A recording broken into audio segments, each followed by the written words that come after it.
سکر bureau chief ملت news سید ضیاء الرحمان روہڑی کے نواحی گاؤں کلر گوٹ کے مکین جتوئی برادری سے تعلق رکھنے والے محمد پنل مصمات رخسانہ مائی اللہ جوائی اور دیگر نے سکر پریس کلب کے سامنے جاگیرانی برادری اور سانگی پولیس کی مبینہ زیادتیوں کے خلاف احتجاج کرتے ہوئے بتایا کہ ہمارا جاگیرانی برادری کے ساتھ تنازع چل رہا ہے۔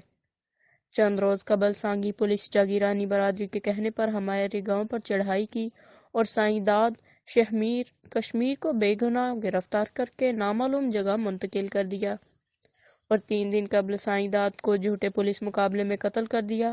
2 افراد کو لاپتہ کر دیا ہے جو سراسر ظلم ہے۔ مظاہرین نے بالا حکام سے نوٹس لے کر انصاف و تحفظ فراہمی کا مطالبہ کیا ہے۔